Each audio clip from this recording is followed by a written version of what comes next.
특혜나 부정선거 의혹은 정치적, 제도적, 사법적 수단을 통하여 해결하여야 할 문제이지 병력을 동원하여 해결할 수 있는 것이 아닙니다. 피청구인은 이 사건 계엄이 야당의 전횡과 국정위기 상황을 국민에게 알리기 위한 경고성 계엄 또는 호소형 계엄이라고 주장하지만 이는 계엄법이 정한 계엄 선포의 목적이 아닙니다. 또한 피청구인은 계엄 선포에 그치지 아니하고 군경을 동원하여 국회의 권한 행사를 방해하는 등의 헌법 및 법률 위반 행위로 나아갔으므로 경고성 또는 호소형 계엄이라는 피청구인의 주장을 받아들일 수 없습니다. 그렇다면 이 사건 계엄 선포는 비상계엄 선포의 실체적 요건을 위반한 것입니다. 다음으로 이 사건 계엄 선포가 절차적 요건을 준수하였는지에 관하여 보겠습니다. 계엄 선포 및 계엄사령관 임명은 국무회의의 심의를 거쳐야 합니다. 피청구인이 이 사건 계엄을 선포하기 직전에 국무총리 및 9명의 국무위원에게 계엄 선포의 취지를 간략히 설명한 사실은 인정됩니다. 그러나 피청구인은 계엄사령관 등 이 사건 계엄의 구체적인 내용을 설명하지 않았고 다른 구성원들에게 의견을 진술할 기회를 부여하지 않은 점을 고려하면 이 사건 계엄 선포에 관한 심의가 이루어졌다고 보기도 어렵습니다. 그 외에도 피청구인은 국무총리와 관계 국무위원이 비상계엄 선포문에 부서하지 않았음에도 이 사건 계엄을 선포하였고 그 시행 일시, 시행 지역 및 계엄사령관을 공고하지 않았으며 지체 없이 국회에 통고하지도 않았으므로 헌법 및 계엄법이 정한 비상계엄 선포의 절차적 요건을 위반하였습니다. 2. 국회에 대한 군경 투입에 관하여 보겠습니다. 피청구인은 국방부 장관에게 국회에 군대를 투입할 것을 지시하였습니다. 이에 군인들은 헬기 등을 이용하여 국회 경내로 진입하였고 일부는 유리창을 깨고 본관 내부로 들어가기도 하였습니다. 피청구인은 육군 특수전 사령관 등에게 의결 정족수가 채워지지 않은 것 같으니 문을 부수고 들어가서 안에 있는 인원들을 끄집어내라는 등의 지시를 하였습니다. 또한 피청구인은 경찰청장에게 계엄사령관을 통하여 이 사건 포고령의 내용을 알려주고 직접 6차례 전화를 하기도 하였습니다. 이에 경찰청장은 국회 출입을 전면 차단하도록 하였습니다. 이로 인하여 국회로 모이고 있던 국회의원들 중 일부는 담장을 넘어가야 했거나 아예 들어가지 못하였습니다. 한편 국방부 장관은 필요시 체포할 목적으로 국군 방첩사령관에게 국회의장, 각 정당 대표 등 14명의 위치를 확인하라고 지시하였습니다. 피청구인은 국가정보원 1차장에게 전화하여 국군 방첩사령부를 지원하라고 하였고 국군 방첩사령관은 국가정보원 1차장에게 위 사람들에 대한 위치 확인을 요청하였습니다.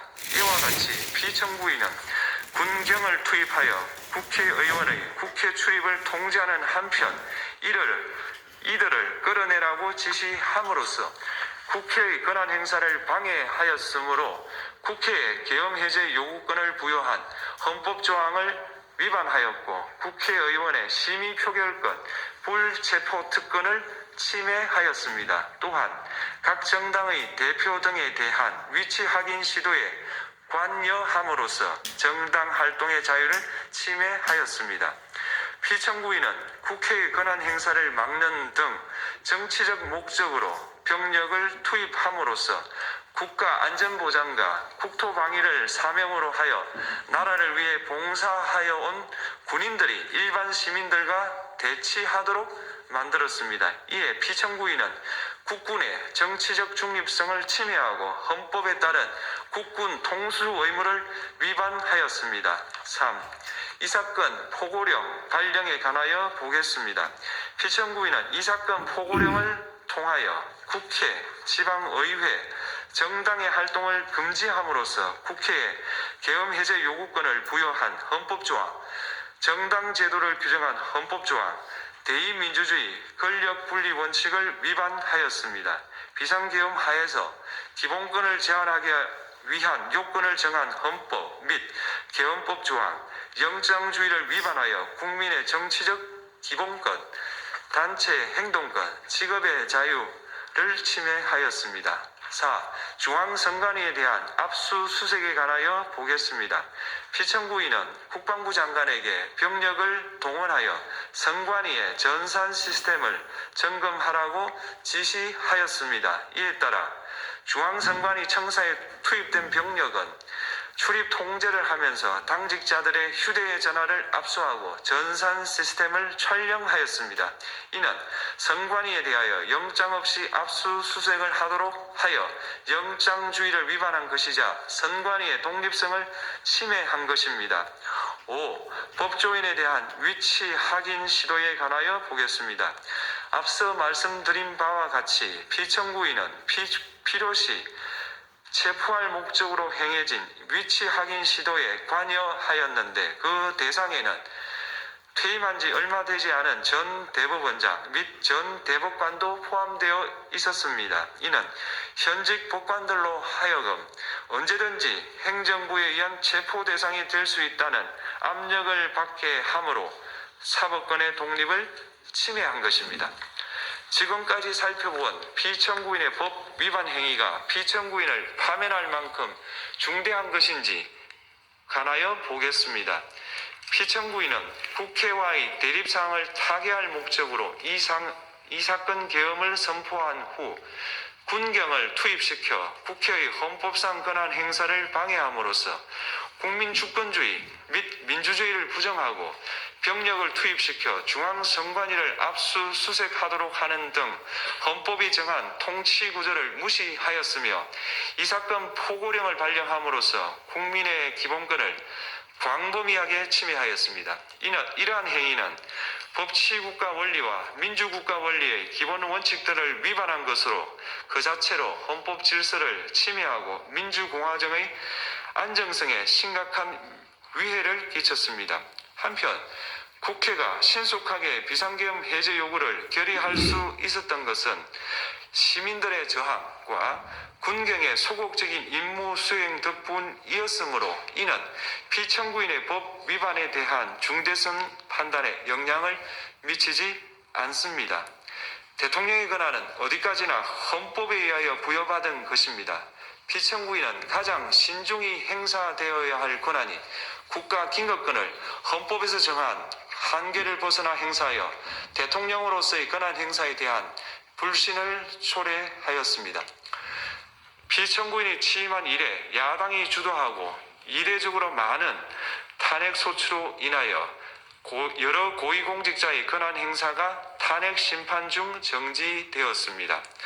2025년도 예산안에 관하여 헌정사상 최초로 국회 예산결산특별위원회에서 정액 없이 감액에 대해서만 야당 단독으로 의결하였습니다.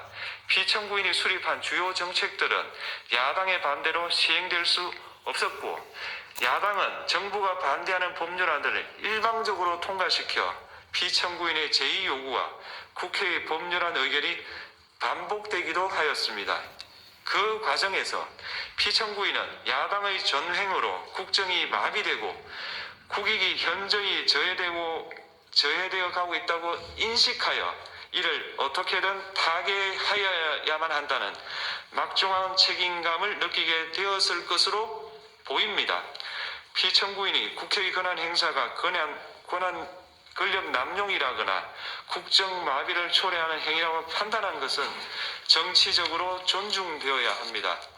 그러나 피청구인과 국회 사이에 발생한 대립은 일방의 책임에 속한다고 보기 어렵고 이는 민주주의 원리에 따라 해소되어야 할 정치의 문제입니다.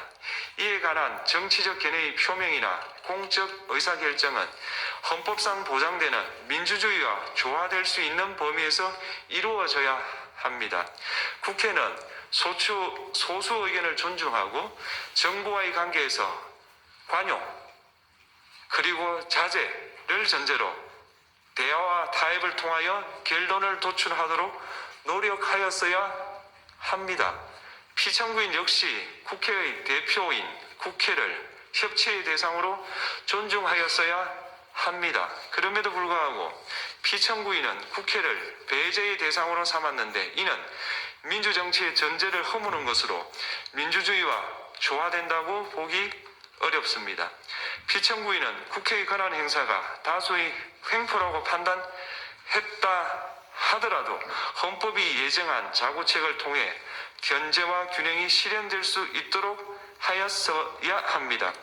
피청구인은 취임한 때로부터 약 2년 후에 치러진 국회의원 선거에서 피청구인이 국정을 주도하도록 국민을 설득할 기회가 있었습니다. 그 결과가 피청구인의 의도에 부합하지 않더라도 야당을 지지한 국민의 의사를 배제하려는 시도를 하여서는 안 되었습니다. 그럼에도 불구하고 피청구인은 헌법과 법률을 위반하여 이 사건 계엄을 선포함으로써 국가 긴급권 남용의 역사를 재현하여 국민을 충격에 빠뜨리고 사회, 경제, 정치, 외교 전 분야의 혼란을 야기하였습니다. 국민 모두의 대통령으로서 자신을 지지하는 국민을 초월하여 사회 공동체를 통합시켜야 할 책무를 위반하였습니다. 군경을 동원하여 국회 등 헌법기관의 권한을 훼손하고 국민의 기본적 인권을 침해함으로써 헌법소의 책무를 저버리고 민주공화국의 주권자인 대한국민의 신임을 중대하게 배반하였습니다. 결국 피청구인의 위헌 위법 행위는 국민의 신임을 배반한 것으로 헌법소의 관점에서 용납될 수 없는 중대한 법 위반 행위에 해당합니다. 피청구인의 법 위반 행위가 헌법 질서에 미친 부정적 영향과 파급 효과가 중대하므로 피청구인을 파면함으로써 얻는 헌법소의 이익이 대통령 파면에 따르는 국가적 손실을 뭐야 깜짝 압도할 정도로 크다고 인정됩니다. 기가 막히는데? 재판관 전원의 일치된 의견으로 주문을 선고합니다. 탄핵 사건이므로 선고 시각을 확인하겠습니다. 지금 시각은 오전 11시 22분입니다. 주문 피청구인 대통령 윤석열을 파면한다. 오케이.